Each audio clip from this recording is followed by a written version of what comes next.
AISF 89వ వార్షికోత్సవం కర్నూలు జిల్లా కోసిగిలో ఘనంగా నిర్వహించారు. కార్యక్రమానికి ముఖ్య అతిథిగా మాజీ ఏఎస్ఎఫ్ నాయకులు నరసింహ, రాజు పాల్గొన్నారు.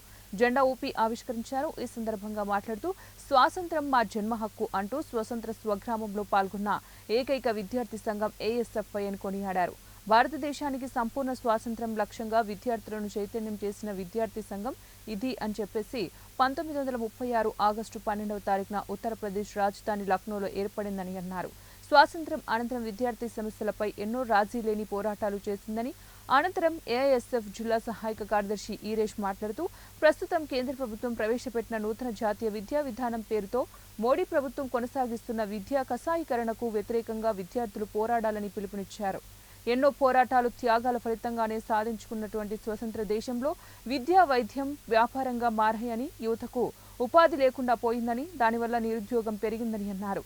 నేడు దేశంలో మతోన్మాద దాడులు ఎక్కువగా పెరిగాయని, సెక్యులర్ వ్యవస్థ ధ్వంసమైందని ఆవేదన చెందారు. ఈ నేపథ్యంలో 89వ వార్షికోత్సవం జరుపుకుంటున్న విద్యార్థులందరూ కూడా శాస్త్రీయ విద్యా విధానం అమలు కోసం, రాజ్యాంగ హక్కుల పరిరక్షణ కోసం నడుం బిగించాలని కోరారు. అలాగే కోసిగి కౌతాలంలో మండలంలో ప్రభుత్వ డిగ్రీ కళాశాల ఇండోర్ స్టేడియం కోసం విద్యార్థులు పోరాటాన్ని సిద్ధం కావాలని పిలుపునిచ్చారు.